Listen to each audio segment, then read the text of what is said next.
A good evening, Facebook, YouTube, and all our other streaming channels. And tonight is a special show. Sunday night, we tried to do this show last week, but we got deterred. So we're gonna discuss it tonight. Tonight's a good night to discuss it. I hope everybody's safe with the hurricane, the remnants of the hurricane, and all the flooding that was going on, and this forth and so on. And we got Nikki. She's here with her stuff. Uh, Hey. as usual. And we have a special guest tonight, Miss Aja Myers. Um, Yes. so Hi. these two young ladies are Ken and Kith. Yes. Actually, we are cousins. Okay, We So are. yeah. okay. Yeah. So Nikki, what are we discussing tonight? So tonight we're going to be discussing personality types and how they um, correlate with how we communicate. So the reason why I think that the subject is important is because we're always communicating, whether it be in our daily lives with our families, whether it's in our workplaces, whether it's just on a regular, whether we're at the store, whatever it is we're doing, we're always constantly communicating. So I think a lot of times people misread people because of their personality, because personality dictates a lot how we actually communicate. So when I spoke to you, I said, well, let's, talk about how we interact with one another. And you brought up a couple of things. And so I said, well, let's call Aja, because Aja actually, this is her field. This is Hmm. what she does. So then here we are. So we'll let you take it. So Aja, explain who you are besides Cuddy. So, You know, go ahead. okay. So I am a board certified behavior analyst. Um, I analyze behavior for a living, and that's everything we do. How we communicate, our how we socialize with others.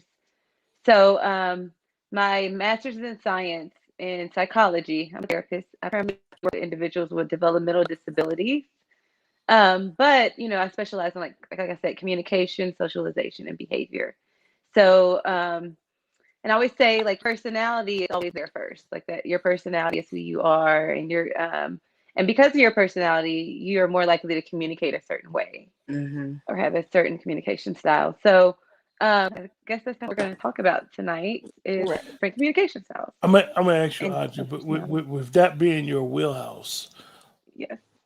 is it hard for you to like separate professional than dealing with people because you start hearing about certain when you start being around family and friends, you don't want to be doing an assessment, but it's like, hold up, you got the traits of some of a personality that you might need to want to work on. Is that hard? I mean, if you ask my family, Nikki will tell you that I'm always assessing and analyzing people. I Right. feel like I'm gifted in this because I have a natural gift just to analyze people Mm-hmm. and it's just who I am. So I'm really, really good in my field. And so I do think it's hard to turn it off. The older I get, the more I like to turn it off because when I was younger, I wanted to save the world and I was trying to diagnose and assess everybody. But yeah, now I'm like, I don't have time to diagnose and assess Right. everybody. I just want to, work with the people that actually seek me out, you know. Right. That sounds interesting. To be to be at the point where you could turn it on and off and not always analyze everything. Are you the type? Let me ask you before we start.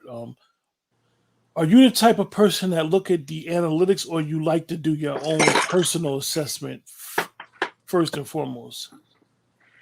So I actually, I'm a director at where I work at. So I train all the people who are getting their license to become a BCBA. And I teach them all the time, like, yeah, you want to use that at first, but a good therapist is you're going to be able to assess them based off of your knowledge and your history. And the longer you've been in the field, you can just assess, you don't have to have all the analytics, all the tools in place. You should have it up here. And I feel like I do because I've been doing it for 20 years or so. So yes, Yeah. Great. about 20 years. So Yeah. So, Nikki, we're discussing ocean. Okay. You want to explain to everyone what ocean is? So one of the things that I'm actually studying right now are the the five big personality traits. And so, of course, like Aja, I think it is a gift. That's something that's just innate. I think we actually got that gift naturally. Yeah. So with that being said, the big five personality traits were, and they kind of describe how you interact as far as like leadership and things like that. Were openness, conscientiousness, extroversion, agreeableness, and neuroticism. And so all of these things dictate how we as far as we lead, we interact with people. And they have a test, and you can actually go online and you can score yourself on the test. And it'll tell you, based upon how you score, how you're going to interact with people on a day to day basis or in your office or in relationships.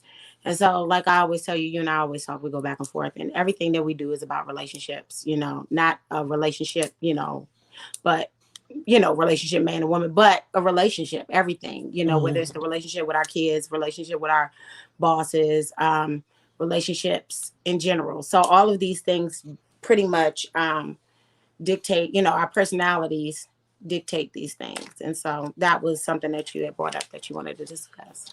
So let me ask you, Aja, is ocean like the scratching the surface type of material where a person can, before we get into that, a person can be like, you know what, I can self assess myself, and maybe I want to change some things that I do in my personality, or can a personality be changed?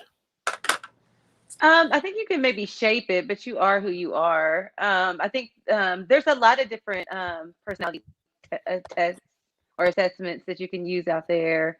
Like you guys have mentioned, Ocean's one of them. But yeah, I think your personality is who you are. I don't think you can change it too much. You can shape Mm-hmm. it. And the more you understand your personality, you can use your strengths and weaknesses better for your own benefit. And so that's what I Mm-hmm. think is important to learn. Like for my where I work at, we do a lot of personality assessments amongst the therapists so that they learn how to communicate with each other, or if somebody has a certain style. So if we have a training, we'll do one with each other just so we can learn, oh, you're this type of communication style versus this one, so that we can work better as a team. So I do think Mm-hmm. it helps you to be better, use your personality better, or you use your gifts better. Right. Yeah. Yeah, one of the reasons why I thought this would be a good topic for us to discuss is nowadays, it's funny in our community, preferably the what we would say the black community. Mm-hmm. You always hear like words that or phrases or behaviors that go. It's like a trend. For example, at one time, people be like, "Oh, you bipolar," and Mm-hmm. it would be some code so common where people will assess that on everybody, and some people will even be like, "Yeah, I'm a little touched, or I'm a little bipolar, I'm a little bi." Right. Not to minimize anybody that's in the Actually, mental bipolar. health field or Yeah. whatever. Right. So now my biggest issue is everybody wants to classify somebody as a Mm-hmm. narcissist. Right. It's like It's, it's like that's like the only thing that a person can be dealing with a mental health disorder is, or they Mm-hmm. have to be narcissists. And in all actuality, a lot of people um who will call someone a narcissist, that person may not even have the characteristics or traits of a narcissist. Or they may not even understand um the what those qualities and those traits are. I think because I work in mental health too, so I guess we didn't put that out there, initially at the beginning. So I work in mental health as well. And so I think what ends up happening, there's a stigma on mental health. And so, especially in the Black community, because we do yeah. have a lot of people that do have mental health diagnosis and so forth and so on. And then, some people generalize it. Some people, they self medicate. We don't necessarily use the tools or the resources that we have to you know, assist us along our journey and our path in life. And so a lot of times what we'll do, we'll like I said, self-medicate, or we don't read up, or we don't know. We have a lot of people, I think, also in the Black community that in our families. So in our families, everyone has a family member, everyone has someone that they know, that may, as you just said, may be touched, or may display some or exhibit some narcissistic tendencies. Traits, yeah. However, yeah, some traits. And so I think that what ends up happening is everybody wants, because they want to go and they want to say that this person is this or this person is that, not really understanding that to be diagnosed, number one, you have to be diagnosed by a professional. Number two, what is it, Aja, the DSM five, The like you have to. DSM-5, yep, that's what they use to. That's where all the diagnoses are. So you have to have certain characteristics in order to get a diagnosis of bipolar or Right. narcissism. And it's very, and under the DSM-5, there are personality disorders, and there's like, which narcissism is one of them. There's other ones, but narcissism is like the least one that it's the hardest to diagnose. Right. And you Because can't medicate it. Like that's yeah, another thing about, like, when you read up on narcissism, you can't medicate it. You can't, it's hard to diagnose. They don't know if these things happen from when you were a child, if like how you were raised, the environment you were raised in. And yeah, so a lot of people always use the term narcissist, but then when people start saying things like bipolar, you have to understand that you have to have a multiple things, multiple traits or characteristics to be classified as one thing, and everybody uses it really loose or really yeah. light. But a lot of times they say it and they really don't know. You have all these experts on people being narcissists, and I'm gonna be honest with you. I think people use that term narcissist really loose. I just think a lot of people, for a lighter word, what I'm going to use, a lot of people are just really messed up. We want to use that term narcissistic, but I think a lot of people are really messed up. I think everybody wants to classify somebody or put somebody in this and this and that. Why can't it just be that people really Their are kind personality, of, yeah, their personality is just lack of better words, a not effed up personality. Let's just call yeah, it what it is. And I think sometimes people say, oh, they're narcissists or they're bipolar. No, they just could have a really jacked up way of communication, or a effed up personality based on their environment, how they were nurtured, how they were raised, just everything. So I think it's interesting when we start talking about mental health and different things in our community. We really always want to say something, but it's really, a lot of it is personality. A Let lot me of let me let me ask you guys a question. And I know that I'm asking this question. You guys take off your professional hats and put your layman hats on right now. it. Hmm. Um, there's been a lot of talk about whether these assessments are culturally based, Mm. whether these assessments are applicable for, whether they're applicable for African American or Black American, whatever phrase you choose to use. What's your guys' opinion on that? Or do you think that assessments are like culturally based, like certain things from our culture we will and won't do? I'll let you go on I, that one first, Audrey. so I think they're biased. I do. Like I have a daughter. She's doing like a educational assessment. I'm like, I don't really. I wish I could opt her out of it because I do think they're biased. I don't think that they're we're going to be accurate because they don't account our culture, and we don't live like everyone else, and so you can't really test what we truly know because you have to consider that. As Mhm. the director at my company, I've been trying to include that more in the assessment tools that we choose. I think it's important to have more Black therapists. I think that's really important to help protect people from getting misdiagnosed or Mhm. not getting treated correctly in the Mhm. schools, because I go into contract with schools sometimes, so to make sure they're not being mistreated. I think it's important to have people like you treating you. Mhm. But I also think that yeah, I think that you should include that. So it's like part of my company that I work for, we've been including cultural assessments too. I think that's Mhm. important so that you are respecting that person's culture, you're understanding that person's culture, so that you can help actually assess them better because you're considering that. And for my field and my license, it's big on respecting culture, like understanding and Mhm. respecting culture for for us to maintain our license. So I think it's moving more into that direction. But yeah, do I think it's biased? I do. And the reason why I think it's biased too, Quentin, because a lot of times, what we don't take into consideration is how people are raised. So if you want to do an assessment and things like that, so you don't want to consider the traumas, because a lot of times, Yeah. it's not saying that other cultures don't have traumas, but it's just saying that our traumas are specific to us and are unique to us. And like with every other culture, we have certain things, within the community. We say things like, what goes on in this house stays in this house. Don't tell my business. Yeah. We have all of these different things that we do within our own community.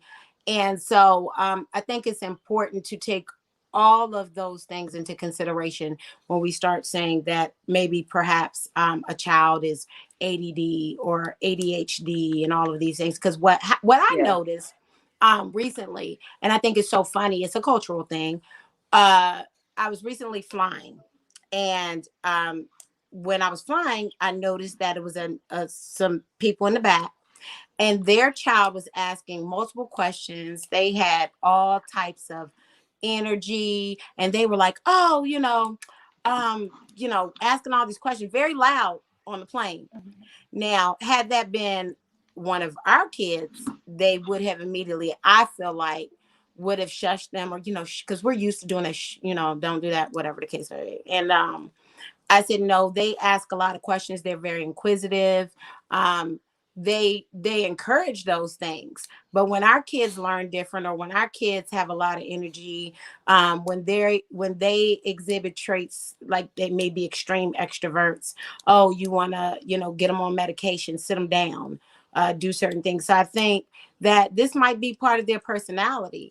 And a lot of times Yeah. people don't want to admit that that just might be their personality. They just want to classify it. I Kenya agree. brings up a question. Before we even get into it, we could talk about what Kenya brings up. She brings up a question. She says, and we have a lot of us that were raised in love and others that was raised in survival. I know this is one of the things, Nikki, man, you Yeah. have discussed extensively. Mm-hmm. You guys want to explain from your professional opinion, what is being raised on survival mode and what is being raised in love? Okay. I think it's like nature versus nurture. So, if if you're, I mean, everybody experienced trauma.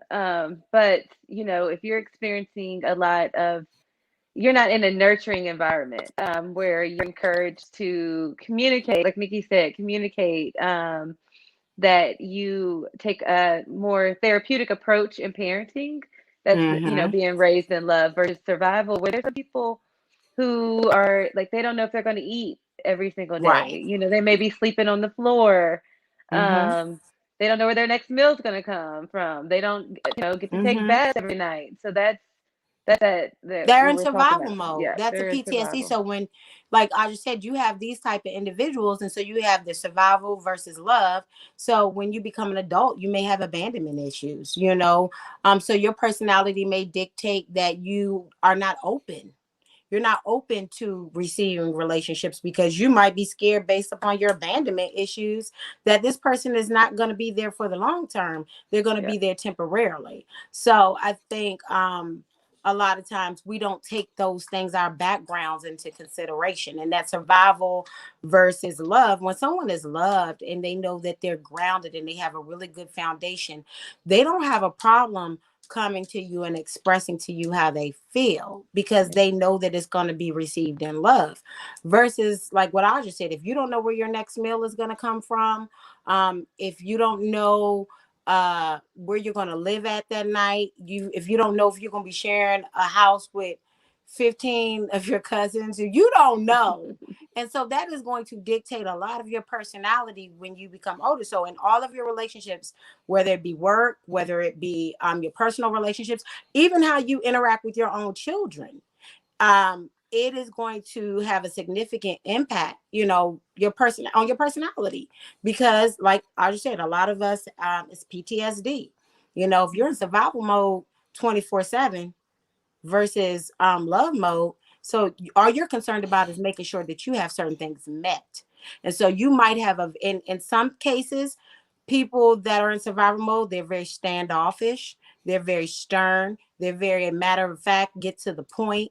They Yeah. don't have time to play these games because their whole thing is they are in constant survival mode. And I think, Yeah. as like I just said, in therapy, you have to actually go and unlearn, like undo and unlearn a lot of these things, to be progressive, especially in your like I said, in your, whether it's your marital relationship, your relationship with your children, your relationships at work, because the things that sometimes we were taught, or the ways we were taught to communicate, may not necessarily be the best way to communicate. And so a lot of times people don't realize, when you're dealing with people at work, and you're dealing with all these different personalities, you're like, what's wrong with this person? Well, you have to consider the background. They may really be a let's get to the point kind of person. And you're like, oh God, what's wrong? I just wanted to have a little bit of conversation before we got down to before we get down to where we got to get. And they're like, no, I got to get da da da da. And so sometimes you're kind of stuck wondering about these individuals and what's wrong with them. And we're not really considering like that it's their personality based off of their backgrounds. And so how they communicate may not be how you communicate. I think this next question, and you segued into the openness aspect of Ocean. And this next question that someone put, they speak about something that's interesting. They said they don't realize they have issues though, especially when they're functioning within dysfunction. Very true. Very true. Yeah. So how? Let me ask you guys, how does that work? If a person feel as though normal behavior or normal of what they know as normal, in all actuality was dysfunction, how would they be That's able hard. to really, as they say, self-identify what's That's really going on hard. here? Because now they grew up, for example, they grew up around dysfunction. This is Mm-hmm. normal behavior to this individual. Mm-hmm. Yeah. I think it They takes some. live to get 1 second, Nikki. They live to get, let's say, 35, and now they're starting to say, you know what, I've been messing around this, doing this. It's time for me to settle down.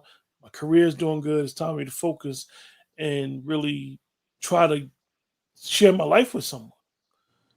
Now they're realizing the person that they're dealing with is telling them like, "Yo, you dysfunctional as hell." It's like, hell. like, It's but hell. but they don't see it because it's normal. I Yep. mean, in all their dysfunction and craziness, as we say, craziness going on, they know this is normal. This is like, for Mm-hmm. them, this is like when they shine. Like they need a whole bunch of crap to go on Yeah. to really show their strength, like the survival mode. You see Yeah. some people who as the phrase that we use now is they love to get it from the mud, and they're Hmm. not used to normalcy. Right. They What like how, chaos. They thrive in chaos. what would be you Yeah. guys? What would be you guys suggesting when they start having to self-identify with that type of behavior? Again, it's hard. Aja, you want to speak on Yeah. it? I think it's hard. I think when you get in a relationship, it helps you identify things because the other person may live or grew up a different way than you. So you start to identify like, oh wow, I that may I do this, but it's not normal. Not everybody does it. And I don't have to continue to do that. So if you're open to it, you can Yeah. identify it in a relationship and hopefully be open to changing and things like that. But it is hard. I don't know. Like it usually it's once it becomes a problem and you can't like socialize or maintain Mm-hmm. a job or Mm-hmm. maintain a life. That's when we figure out it's a problem. Right. But if you can continue to maintain, do you ever really figure it out? Probably not. Yeah. Because we know a lot of people, like, say, for instance, someone, I knew someone, and this individual, when I tell you, could do all types of things, like in an office setting, in an environment. However, the background on this individual was very unstable. Yeah. So this person could not keep a job. They couldn't maintain a job. They couldn't maintain a residence, because the minute someone ticked them off in their work environment, they were ready to fight, curse them out. You get fired. a person that is able to maintain their emotions and they understand that you have to, separate certain things, they're going to be stable. Like, yeah, how many of us don't want to curse somebody out at work?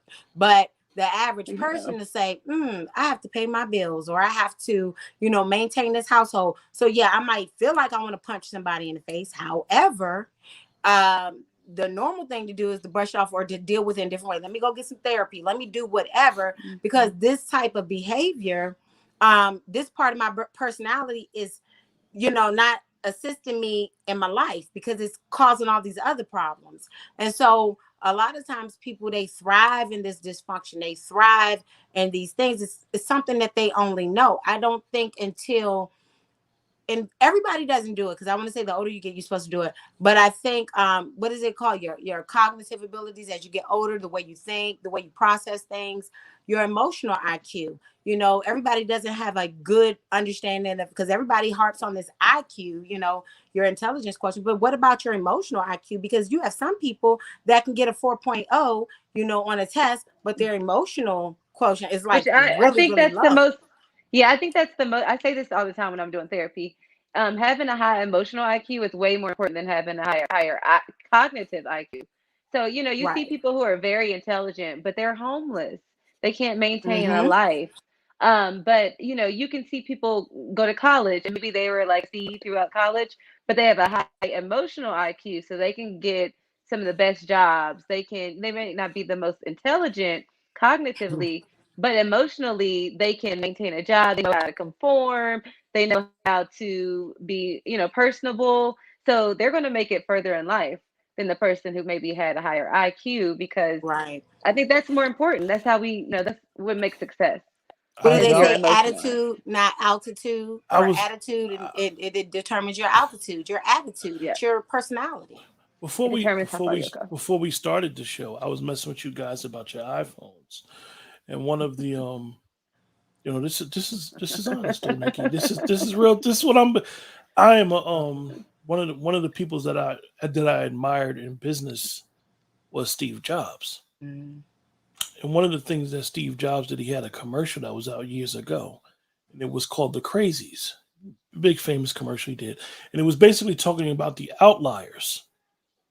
So, Aj, let me ask you, because one of the things that I always ask people that come on the show, definitely the ones that the poetry corner is, I always ask people, does art imitate life, or life imitate art? Nikki's an artist, and I wanted to ask you, do you think that the super successful people, we always look at the super successful people and always be like, they're different. Mm-hmm. They're different. Based upon what we think success is.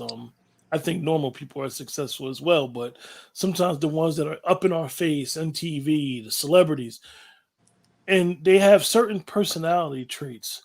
What do you think that is?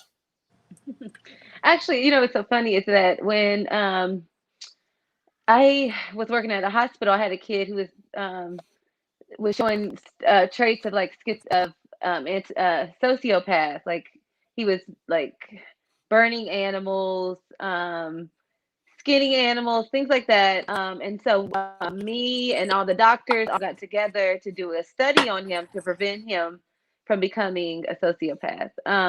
And so it was like the psychologist and all the doctors and all of us came together. And when we found out is that a lot of the same traits that make like a serial killer or sociopath, it's the same things that make CEOs successful. It Um, is. It's true. so, and we figured this out when we were like working with this child. It's like Mm-hmm. what makes a successful CEO. It's like being, you got to be heartless. You may have to fire 100 people, and but you got to look at the Ruthless. bigger picture.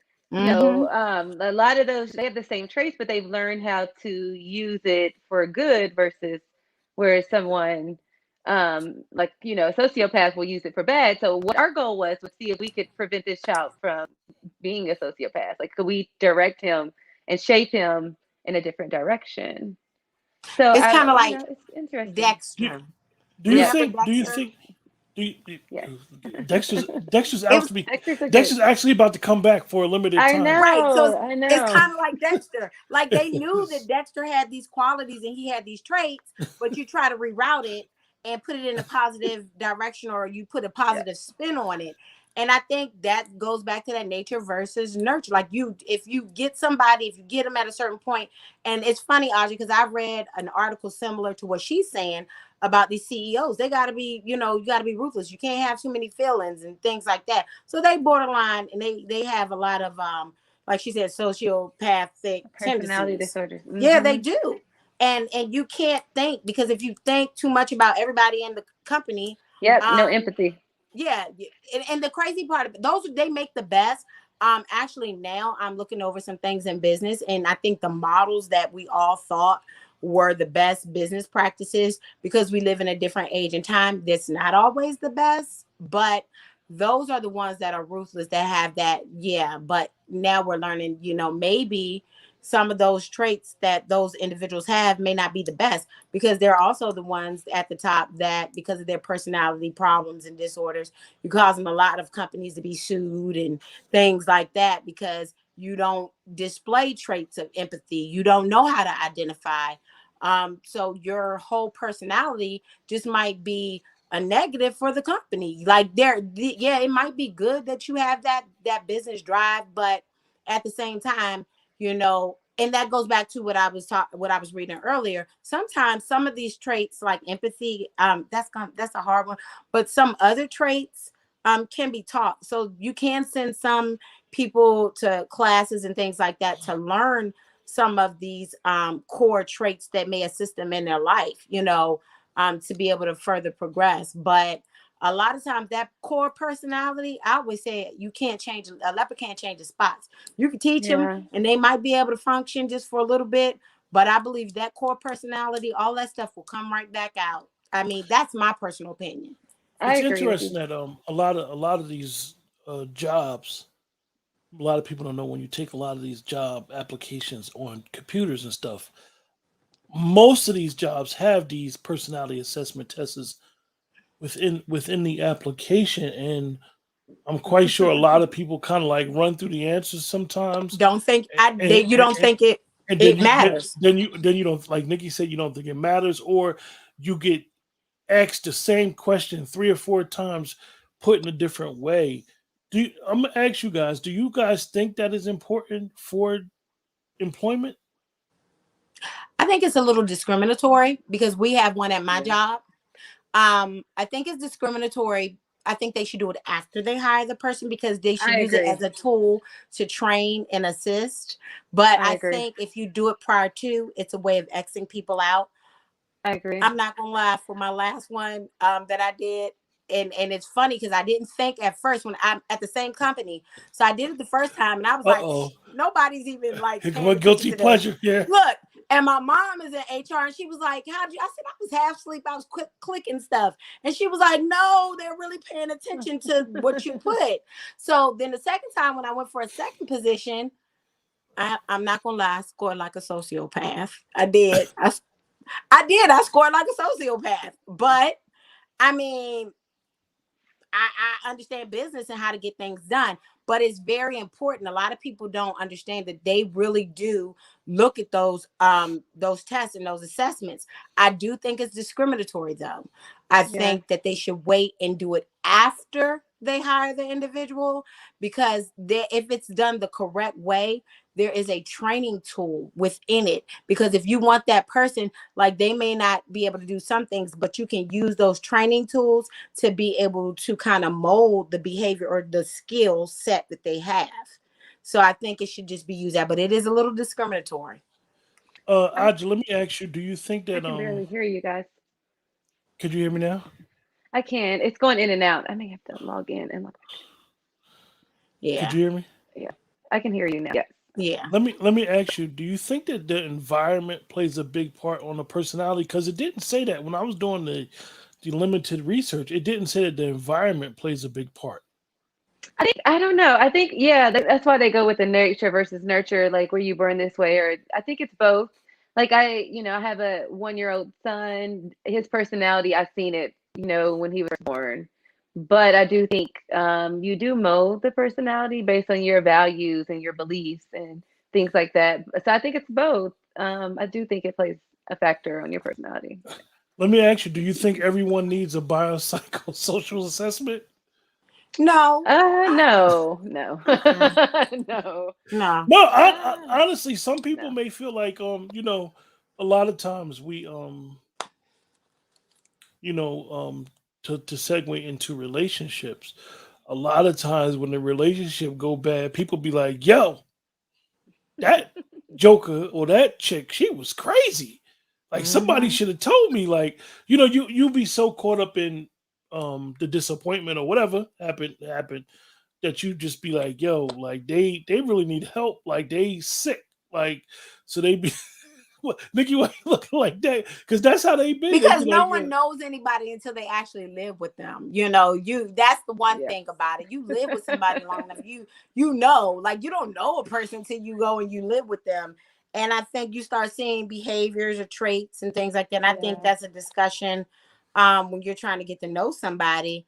That environment in which they were raised or nurtured in, these are really I may have to. huge I may have to log things. back in because it's going in and out. I'm logged back in. Is that okay? Okay. okay, So it's Okay. probably right, like the communication part of it though, Quentin. So when you're in an actual relationship hmm and you're trying to understand somebody, the one of the things that I did, I because everybody likes to use that whole narcissistic thing, that gaslighting and all of the different things that people always talk about. Um, I think these are just different communication tactics. How people communicate. So the person may not necessarily be a narcissist, but they may gaslight you, but because they want to have some type of emotional, control because they don't want to be emotionally manipulated because of how they grew up or how their environment was. So they want to have control over the situation. A lot of people may stonewall, meaning that they want to walk around and they really, refuse to do any type of communication with you.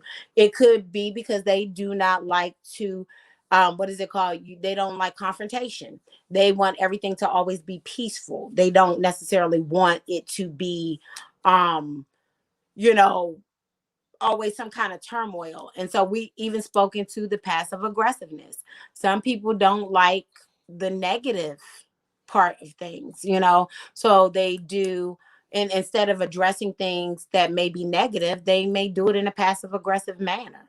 So I think all of these things, microaggressions, people do micro and macroaggressions. Microaggressions is like you want to say a little nasty thing, maybe nasty things that may be discriminatory or little things like that. So you have these little microaggressions about your opinions and things like that, but then you don't want to really say them directly, So I think all of that has something to do with your personality, how you were raised to communicate.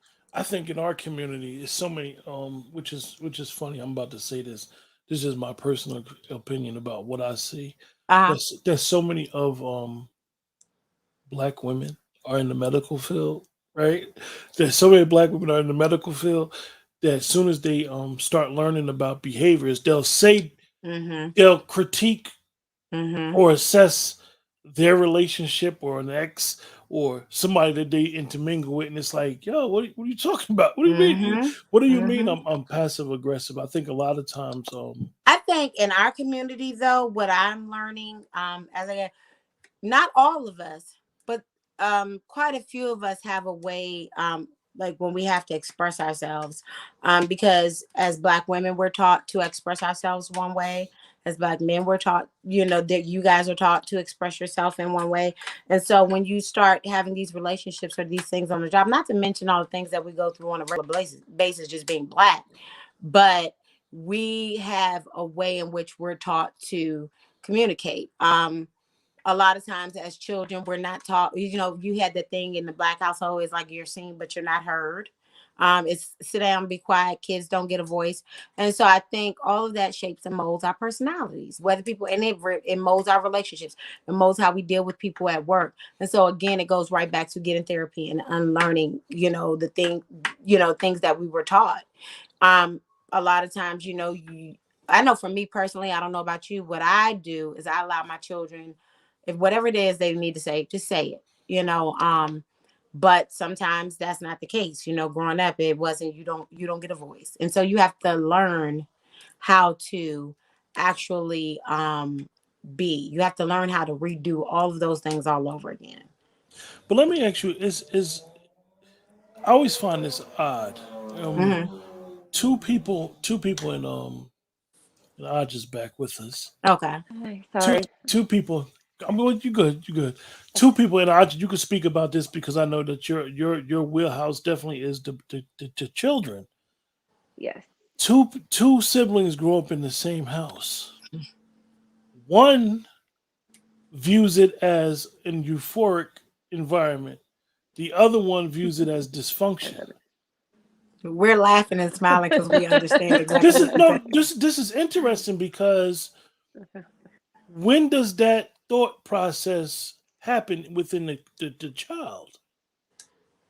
Personality. It's Yeah, personality. Because I yeah, have two definitely children it's and they person. view it different. I agree. It's personality. Some kids are more sensitive and they take every little thing to heart, and then some kids, like I'm thinking about Nikki's children because they're they're my cousins. So Right. one is like she has a rough exterior, so she lets things roll off of her, and then the other one is more sensitive, so their perspective of what happened is completely different. Hmm. But it doesn't mean that it's not Right. It doesn't mean that it's not right. So what I'm learning now, like I have two children, two to adult adult. children, and they were raised in the same household. And one has like this belief about how things transpired. The other one, yeah, like she said, it's perception. The other one is just like, whatever. It's funny because Aja and I were raised a lot like sisters. So we weren't always in the same household, but we were raised very much so a lot of times in the same household. And so her perception of the way she grew up and things that transpired were different from the way that I grew up and things were transpired. And we were raised very close together. So it's just all about perception, and that's part of our personalities. Yeah, You know? I have some cousins, and we were basically raised in the same household as well. And our perceptions and how we view things align a lot. Mm-hmm. One of the boy cousins. Most people think that we're brothers, Mm-hmm. but we're actually cousins. And it's like it's funny, is I get him, and he gets me, and his sister and my sister are like inseparable, even though the age difference. So it's interesting that we bring it up. Is I always thought it was weird how people could grow up in the same household, like I said, and one person just be like so out there and be like, "Yo, I was emotionally, spiritually abused at home," and you be like, "You came from a good family," and you're on the outside looking in, and you be like, "You We're came from laughing because we get it. you came from a good family. What are you talking about?" You had for me that grew up in a single parent home. I Mm-hmm. always view it as like, "Yo, you grew up with a mother and a father there. Like Mm-hmm. even to this day, you got both parents. None of them had what we consider vices that they deal with socially.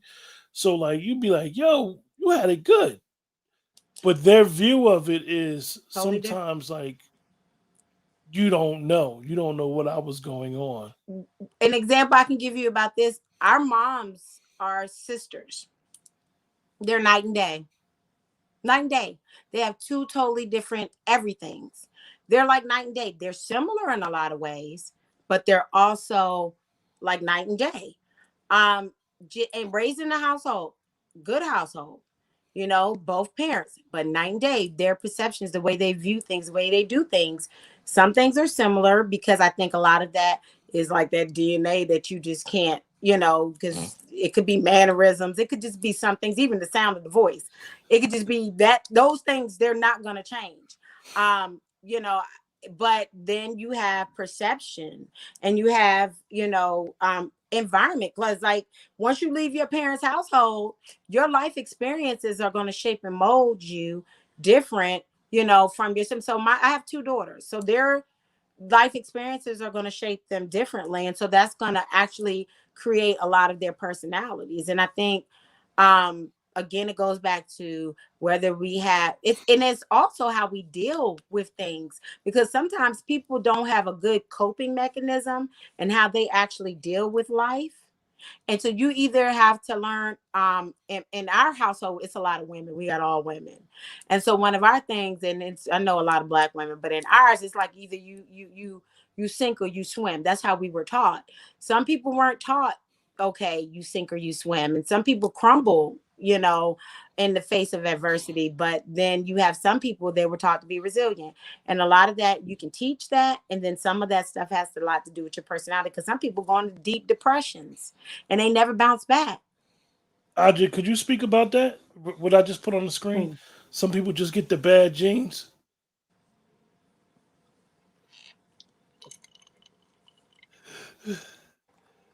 I can't hear you. We can't hear you. Yeah, she's having technical difficulties. That's that iPhone, and it's probably them AirPods. I knew. I told you I knew it was going to happen eventually. Right? It's the iPhone and them AirPods. I have an iPhone, but I don't use the AirPods. So I asked her a question. Now she got the mumbles, right? I still can't hear you. We still can't hear you. It's the iPhone and the AirPods.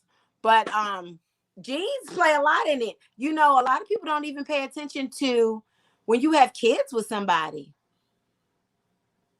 Come on now. If we want to talk about personality and stuff, people need to be checking. I said in a post a while ago, I said, hey, y'all, some of y'all be worried about, getting married and stuff. That's easy. You can divorce somebody really fast. But when you have kids with somebody and you didn't tap into that Dana, you can't get rid of it. You can't get, that's you and your kids. So you be wondering why your kids around there starting fires and stuff.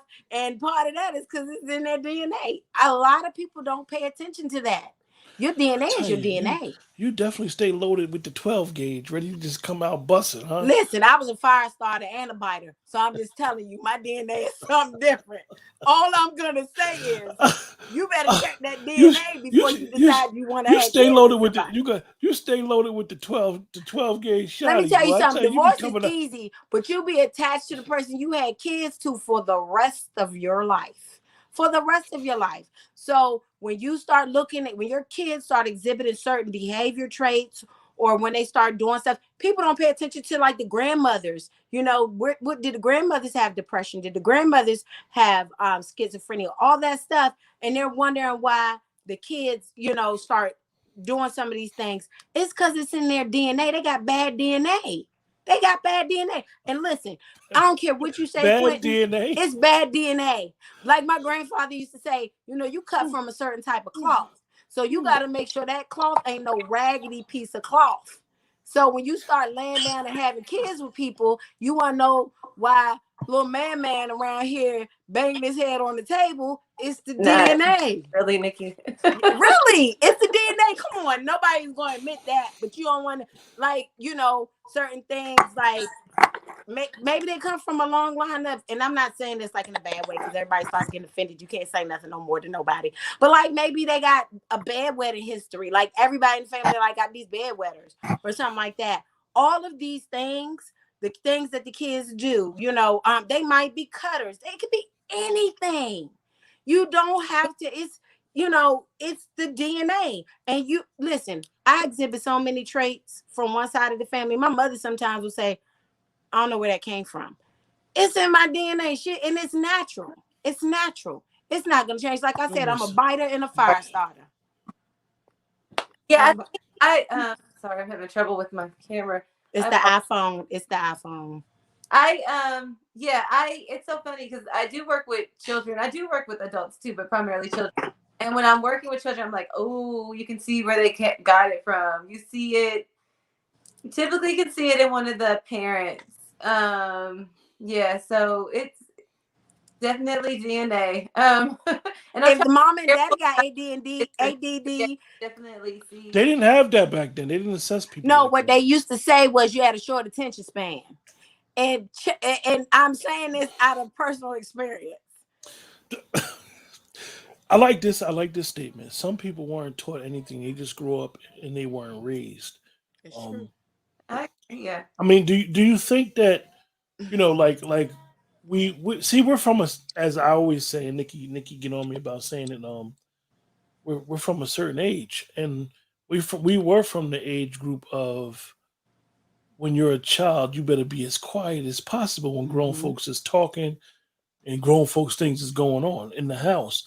Yeah. And now you see where society is quote unquote going more progressive, where the kids nowadays are being forced to become adults really at a early age. I mean, you gotta I'm quite sure you are dealing with certain things that the kids are being taught in school now with inclusivity, for Mm-hmm. lack of better words. Like, how do you see any dangers in that? Like, hold up, we need to be careful. And I know that we don't, us three, we don't make the final decision unless you got your own kids that are young. And I'm as you said, you had a younger child. Do you think like do you think that we're being too progressive or not progressive enough? My personal opinion, I think that, yeah, I think that it's an agenda and they're trying to, they don't want to hurt people's feelings and make sure that everyone's included. Everybody gets an award. That too, like everybody gets a participation award, and but I personally, for my own children, I don't want to be taught certain things at school, and I don't want it encouraged. And I think every household should be raised the way, or they should raise their children the way they want to raise their children. I don't think that the government or schools should have that decision. Mm-hmm. But unfortunately, they do, because it's like I do believe in including everyone, because I work with children with special needs. Should they be included? Should they?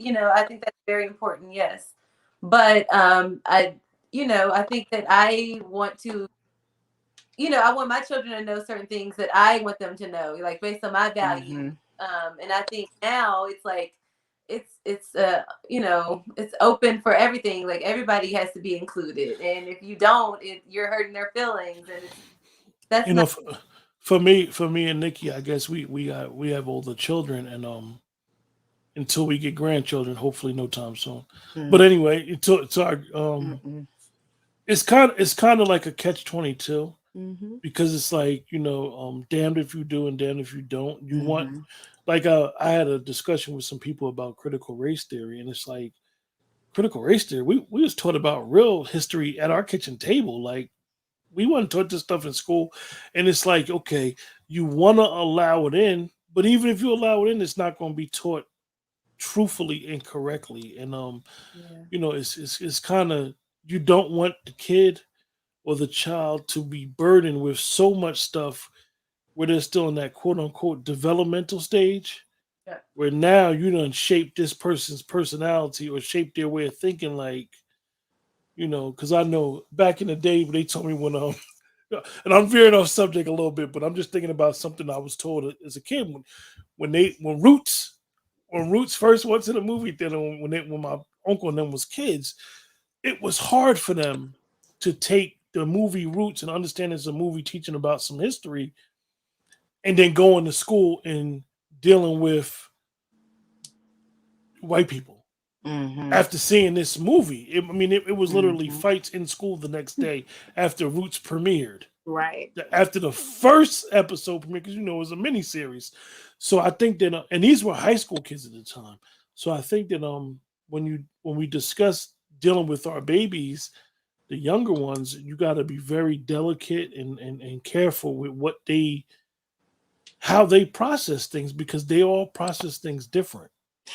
And personality wise, I think now, when it comes to personalities and how we're shaping and molding our children, I think that it's almost like I don't want to say catch 22, if that's the better phrase to use, but it's like you don't want them to be stupid or naive to what's going on, but then you don't want to overexpose them to too much. So it's almost like finding an even balance of giving them what they can handle at whatever stage and whatever age, because you don't want to introduce them to too much, then they be traumatized, and Yeah. you don't want to have them out here kind of not knowing and get traumatized behind that. So it's almost like we're part of this is their personality, but then we also have to that shaping and that molding of that personality. Yeah, I think they're This really influenced too. Like I know my daughter, she's on a cheerleading team, and a lot of the girls are bisexual. Right. and they're going through this stage, but then, that was like a year ago, but now this year they're not bisexual. I think that what the agenda that's being pushed is teaching children to, just want to experiment with things, and they're easily influenced Mm-hmm. by things, not necessarily because that's what they want, but because that's what's cool right now. Kind of like we were about the narcissists. Right. Certain things are cool right now, so I want to be like that. And so I'd rather, if that's, if my child is bisexual, that's fine, but I'd rather it be her choice, not because she was influenced by the media. Exactly.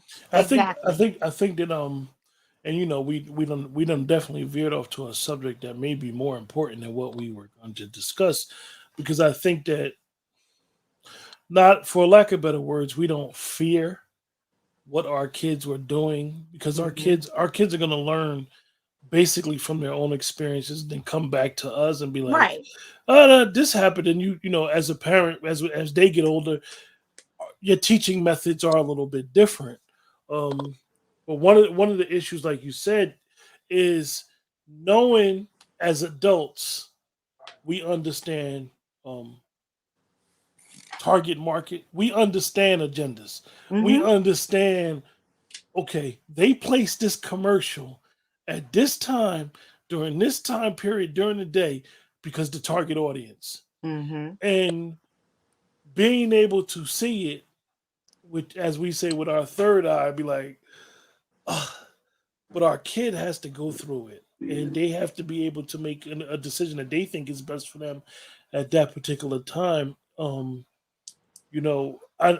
never forget, my mother used to always say to me, like, if you knew what I know, you know what I mean? And then now, being a little older, I'm kind of glad that I don't have a child in school right now. It's I am like, too. That is like a really big deal to me. Like, I'm so happy, and I tell all the parents this now. I'm so glad. But if we want to correlate it to the personality thing, one of the best examples I can give is this. And my mom and I, all of us, and like I said, the women in our family dominate the men in our family. So we come from a long line of tomboys. Nikki, I'm not gonna let you get that. Let's get one thing straight. Here we go. Your grandfather was a man's man. They He don't was. dominate the men in the family. The men do what they have to do so the women can dominate. Let's Okay, stop. well, we're gonna go with that. We're gonna go with that. That's true. But when I tell you that the women outnumber the men in the family, the men that are in the family are men. We Yeah. don't. They're men. But the women outnumber. But we have tomboys. All the women play sports. I think I was the only one that didn't play sports, but all of them play sports. So my oldest is a tomboy. She was a tomboy in school, and I think when people start pushing, and that's her personality. That was her personality from the very beginning. But when you have them in school now, and they start pushing these agendas, like saying, oh, well, is she this or is she that? That's where I start saying, okay, your personality, and you're having these things, and they're starting to place these titles on these kids. Did she like things like Spider-Man and skateboards and things like that? Yeah, well, she liked those things. Yeah. But when you start putting labels, this is her personality. Yeah. Her personality has never changed. But now, if you have that personality, the agenda is they want to put all these things out. And I feel like they're personally trying to say, well, is it this, that, or picking and things like that? No, this is her personality. This is who she is. It's who she was. This has always been. Our grandmother was a sports fanatic. But now it's almost like they're saying, oh, well, she's a sports girl and she plays sports and she this. Where is she this? No, I think it's like we go back to agenda. These are people's core personalities of what they like versus what they do not like. And just because you like video games and sports doesn't mean that like one thing in relationships or something like that. It could just be your core personality of who you are. And that's fine. I think right now we're in that age where, like you said, with the small children, man, some of the stuff I hear about the kids, it goes back to that. Let the kid be a kid, personality wise. Let them do what they're going to do. People want to start switching stuff up. Give them a minute to understand it. And it really, to me, is adults just trying to form and mold their personalities when they really are who they are. Let them be. Yeah. That's my opinion. Nobody has to agree with Aja, me. let me ask you, because you're in a clinician. Mm-hmm. You're an educator, you're a parent, and you're an individual who has your own core beliefs. Yeah. So do you feel torn sometimes? I do. Because I do have my own beliefs and I keep my beliefs to myself. I don't, when I'm doing therapy, I separate my beliefs. I don't, when I'm working with a child or with anybody, I separate my beliefs. I have my I'm beliefs. sorry. I have to, again, that's me respecting their culture. So, yeah, I think it's important if you're going to be a good clinician, you have to Right. about their beliefs, not your beliefs. And Yeah, I yeah, because I could. Excuse me, Nikki. go ahead. Go ahead. Go ahead. Go ahead. No, I was gonna agree with her. Go ahead. Yeah, because I'm quite sure. And this is one of the things that I find ironic about critical race theory and people talking about it is you want it to be part of the curriculum, but it doesn't make a difference if it's part of the curriculum. Who's teaching it? Yeah. Because you have pre-law, which I'm trying not to go too far into critical race theory, but you have people that's doing pre-law. They're learning critical race theory. So you mean to tell me that a elementary school teacher or even a high school teacher should be teaching critical race theory? Now, I'm one of the people that think that it shouldn't be taught. That's my personal opinion because I believe history, correct history, should be taught. And critical race theory is the theory, it's a theory based on law dealing with slavery, where it was legal at one time. So I'm always of the thing like, okay, now you're teaching it to these people who they're not going to teach that properly. They don't know nothing. They Yeah. don't. They're like you have people that may And speaking about the personalities, you have people that don't even like. For example, me and Nikki was talking the other day about math. I don't know how parents could go over this new math that they teach these kids. This is a whole new math, and you got to learn It's hard. math because. It is. Yeah. And what do they call that again? What do they call that way of teaching again? I forgot. What was it, Nikki, the other day about the I don't math? know. All I know is I would hate to be a parent in this day and age because, like, when they just had to go through this COVID and they was homeschooling, man, my kids would have been at the computer, sleep, getting half of the education. They'd have been, man, I'd have been like, look, I just, my hat is off to the individuals, but going back to that personality stuff. Okay, so now you have all these people wanting to teach these different things, and I think what ends up happening now, I like I said, the society is very different now in a lot of ways, just since we've been children. Um, Personality wise, people always want to, uh, again, push their agendas, do certain things. Some things are who they are. It's your foundation, and I think a lot of times it comes from home. And we have to remember when we have this foundation, how and when we teach our children how it's actually going to, transpire when they go out into the world. And a lot of times people don't think about it like that. Another aspect, and we like I said, we veered off into something else, which is okay.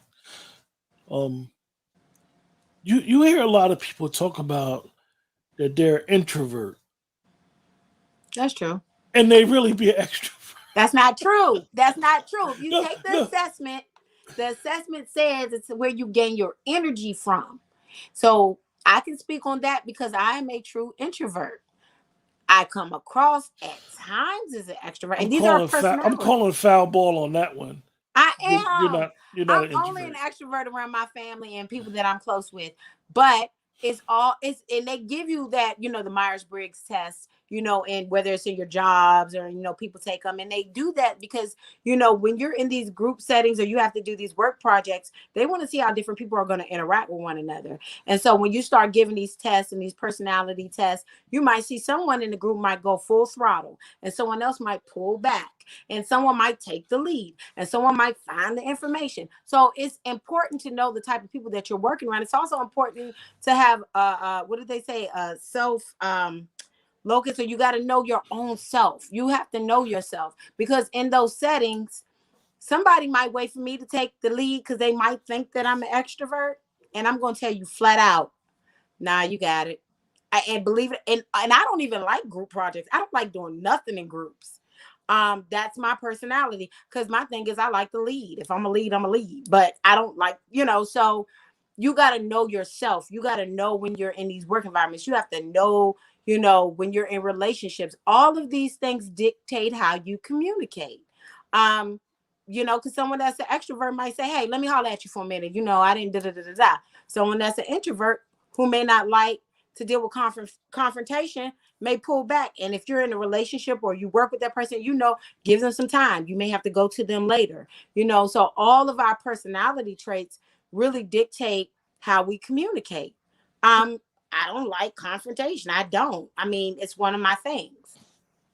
I might ignore you. So Aja, Nikki wants to turn this into a session on herself, I guess. No, we're not. He said something and I brought it up. No, it's I just applicable to the conversation. I just said something about introverts and you just went in.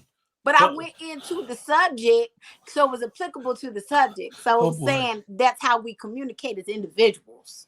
So you got me in the middle of the screen. So since I'm in the middle, I'm gonna go ahead and I'm gonna shoot with it. Now, that's the extrovert side talking. I might be an ambivert, depends on what it is. But go ahead.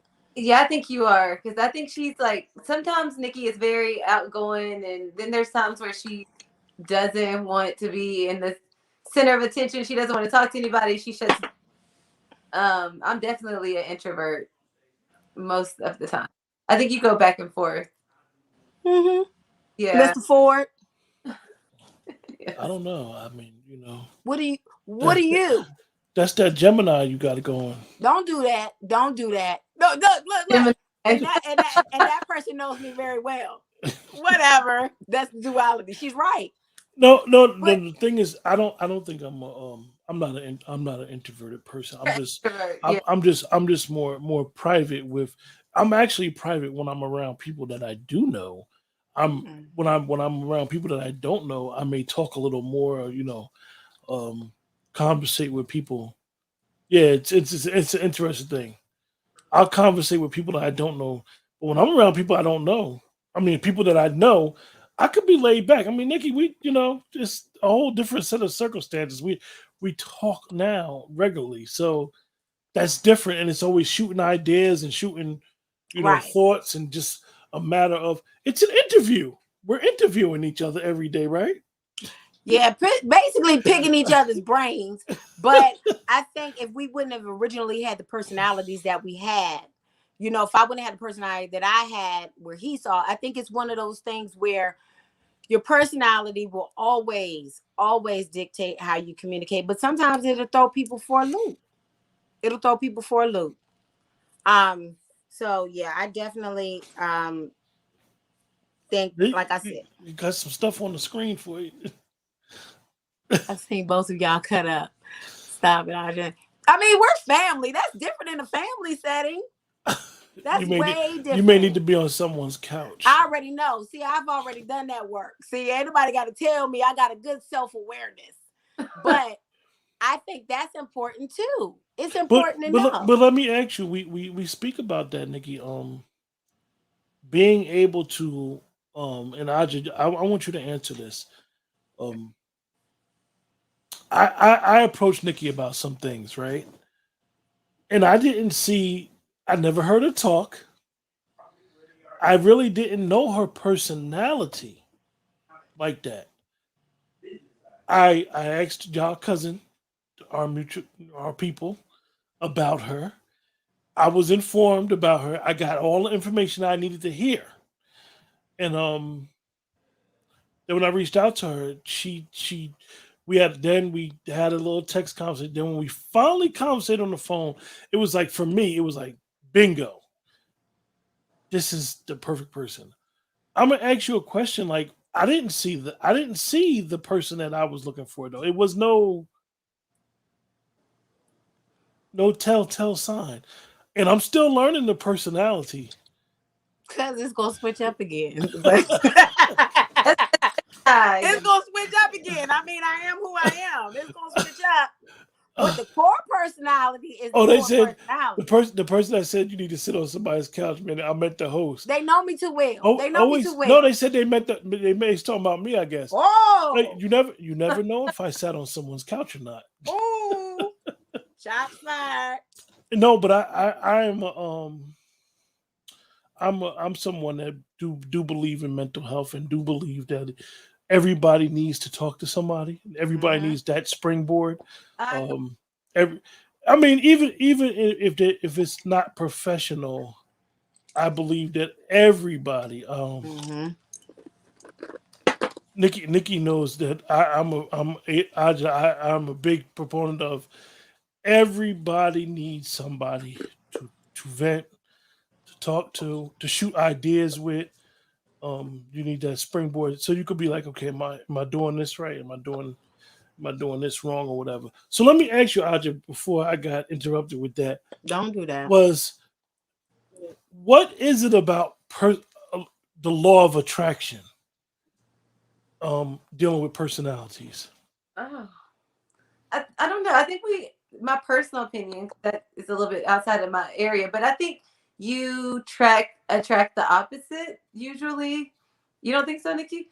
I think you do because you track the areas that you lack is what you see and admire in someone else.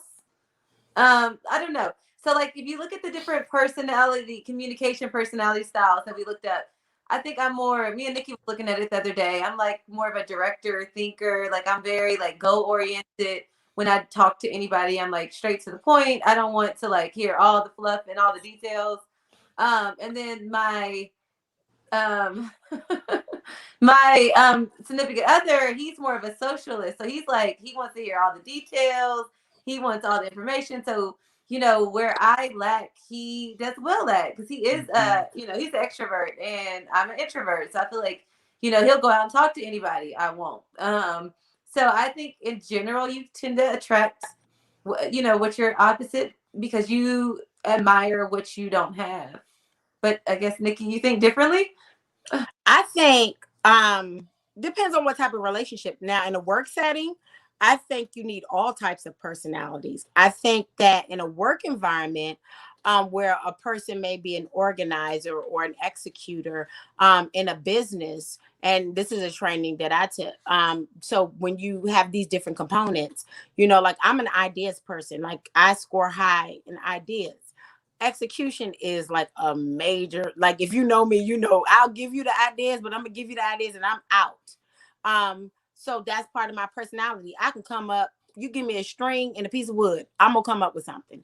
But if you want me to execute it, I know it's not my strong suit. So I think that in a business environment, you definitely need to have people with all these different types of personalities to ebb and flow to make it a thriving business or a thriving whatever partnership. Now, in a personal relationship, I think that it's good to have some of those qualities, like maybe someone manages money well, and that is a strong suit for them. That's one of their personality character, their traits where they're really good with money and some, whatever. I think it's when you have extreme opposites, then I think it's like a puzzle piece. Like when you put the puzzle and you get this puzzle. But when you have extreme opposites and you have somebody that just wants to sit in the house, read a book, and they can't go outside. It's that agreeableness that we talk about in those big 5 personality traits.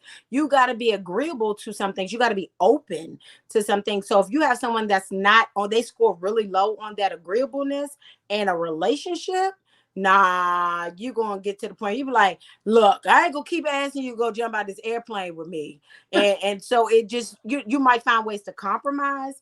I think compromising is okay, but I think you have to have similar interests and similar likes. But that agreeableness is really big because you got to be open to doing new things. So that's my personal opinion. It's interesting you said that because I was in when you talk about in a business, I was in sales for a minute, and we had it we had like a science where we would do things how we would deal with customers, and we would use our personalities to figure out who was going to deal with the customer, and we would use Mm-hmm. basically from what we saw. We would literally sit there behind the cameras and watch them come in the store Yeah.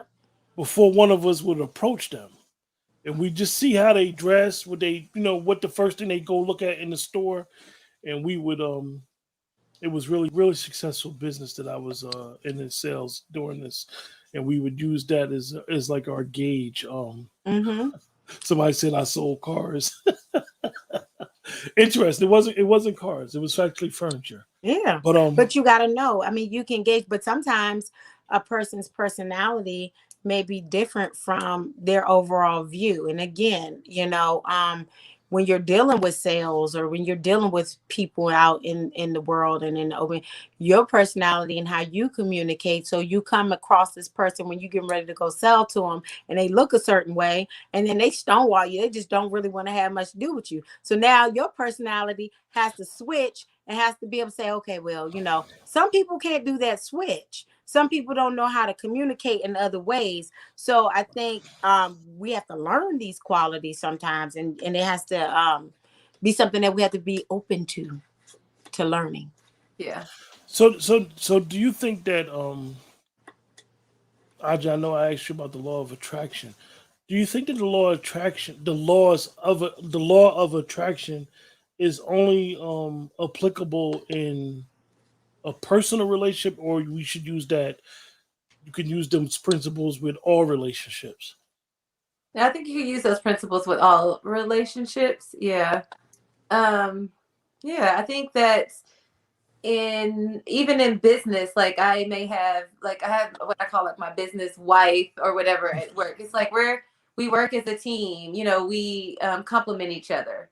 So, and I think that's based on the laws of attraction. So like, we just clicked from day one, and like, her strengths are my weaknesses, and so we work as a team, and I think that's important.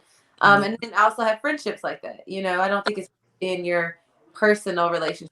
I think it's in every relationship. Mm-hmm. Yeah, because you notice that uh, and I'm not trying to be in nobody's personal relationship, so to say. This isn't a relationship show today, unfortunately. But you notice that a lot of times people in relationships, some people always try to figure it out instead of learning each other and understanding the journey.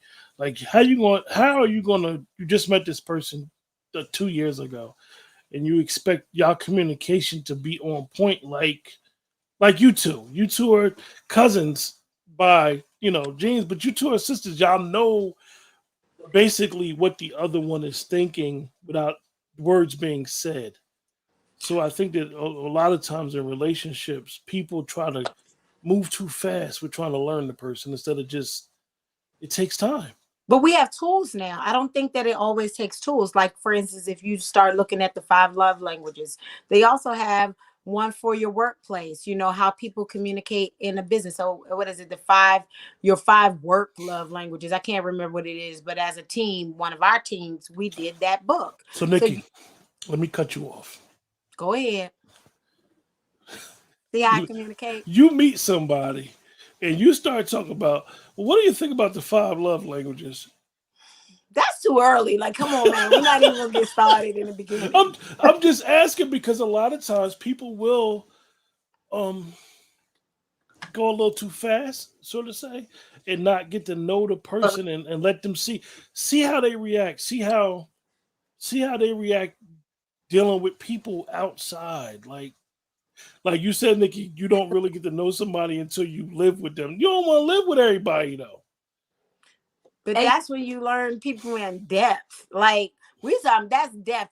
There are always surface. There's layers to everything. So when you first meet somebody, and you're really trying to communicate with them, and we're talking about a relationship level, whether it be your friendships or whether I think even in your friendships, let's just take it out of a relationship context. When you first meet people and you're cultivating a new friendship, one of the things is that people start giving up too much or they do too much or something like that. And you have to learn your communication style as a friend. Like when I was younger, someone would be offended if you didn't show up to an event, whatever, whatever. But then as you get older, you might say, oh, this person, they talk a good game, but they went home, put their pajamas on and got in the bed. It's all about learning, how people communicate, how their personalities are. And if you're really and truly trying to learn a person, whether, like you said, whether it be friendships, business relationships, whatever, it's about their personality. You have to really take time to get to know them, and getting to know someone's personality, you have to ask questions.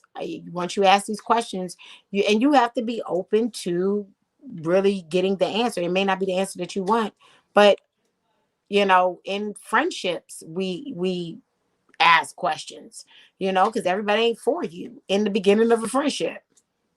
I think observing how people, like, I think you mentioned like how they interact with other people. Like, I'm always looking at how you would interact to like a homeless person or someone that is Mm-hmm. on you, or just, you meet a new person. How do you interact when you just meet someone that's brand new? Or how do you interact with, there's different, Nikki saying you have to live with them. I think also going on a trip is a good indicator. Yeah, buddy. Those are different steps to get that information, and you don't disclose everything at first. One People of that is one of my pet peeves is if you don't get along with your siblings, I don't understand that behavior. That's just me. I just, what happened is, over the years, from experience, I realized when people don't get along with their siblings, they be real quick to give up on They relationship. dismiss. Yeah, they're real dismissive with other people, because they're dismissive with their own siblings. So for me, that always been like the telltale sign, that red flag. Be like, man, you said you hate your brother. Like I always thought that was weird Mm-hmm. because I don't have that. I don't know nothing about that in my family. I don't know how it is for somebody to be like, I don't speak to my brother and sister. To me, that's different. And I know things happen, and I know circumstances, and for lack of better words, death changes people and money, and I know all that. I know all the circumstances, but I You have to just don't. understand too, it goes back to what we were saying. If they grew up in the same household, all siblings, their perception about the way that they were raised is totally different. So you can have two siblings in a house, you got five siblings in a house, and their personalities will click better. Like they may have best friends outside of the house, but their personalities are away and such that they just don't link up. And I say this even about your kids. You get along better with some of your kids. Like if you're a single parent, if you just have one child, that's different. But you might have a better relationship with one child based on the personality than you do here. You go again with that, Quentin. Then we had this conversation the last time. I Then was we had just this. doing. I'm not See, tired see, though. see how this goes. Yeah, drink up. So, like I was saying, with the personalities, they might be in the same household and you got two siblings, but the personalities are different. And so yeah, I'm like you. Sometimes I wonder about that too, but then I also realize, all personalities. I'm an only child. Aj is not an only child, but we were raised close together. But at the same time, my personality might have been different if it was just, me, and I don't have all these cousins, so I think we have to take all of these things into consideration. It's not just, whatever. But that environment, that PTSD, the good things, the bad things, the good foundation, the bad foundation, all of these things mold our personalities. I think, do we have the ability to change them? Yes, we do if we want to. But a lot of people, like you said in the beginning, somebody said they functionally dysfunctional. They just thrive in dysfunction, and that's all they know. And most people don't take the time out to say that I want to learn a different way to do things to be able to function. Aja, do you do any work on the side? I do, yes. Would you like to tell the audience how to get in touch with you? Yeah. So I actually have my own company. It's Myers Assessment and Therapeutic Services. I'm in Atlanta, Georgia. I do therapy with individuals with developmental disabilities. And you can find me on my website. It's mats.com. So www.mats.com is our website. You can always get more information there. Nikki, any final thoughts? Nope, because I have a lot of thoughts. So I'm gonna keep my thoughts at a minimum right now because we almost up at like, certain amount with of time. with that, we appreciate everyone in the chat for joining us. I just stay on. Nikki Mhm. knows to stay on as well. With that, everybody in the chat, we appreciate you guys for joining us tonight. I know we probably didn't get into everything dealing with Ocean, but I hope that you guys benefited from the conversation that we had. And it's always room to discuss more and more in depth. You guys know how to get in touch with myself, and you know how to get in touch with Nikki. And now you have Aja's information. If you, like I said, if you want professional an assessment done, definitely get in touch with Aja. This is her wheelhouse. She's a behavior analyst. I'm quite sure she does individual as well as family and child. Um, Yeah. for show recommendations, get in touch with Nikki and myself, and we appreciate you guys in the chat. Like always, you don't have to spend your time with us, and when you do, it's highly appreciated. With that, Yeah. have a blessed day.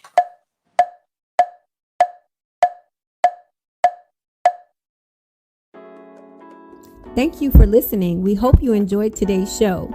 Please continue to join us here for conversations on hot topics, interviews with special guests, and our featured programs such as the Poetry Corner, where you can hear dope poets from around the country creating that poet cafe vibe, and Crown Rules, our virtual book club on love, intimacy, and healthy relationships. Let's talk. We are everywhere you want to be. Follow us on YouTube at Let's Talk, Facebook at Let's Talk, and on Instagram at Let's Talk 1931. Have a suggestion? Give us a call at 570-795-4283. Or for business inquiries, please email us at ltalk5600@gmail. Let's talk. I wore to you, you wore to me, and we go together. Please don't forget to like, share, follow.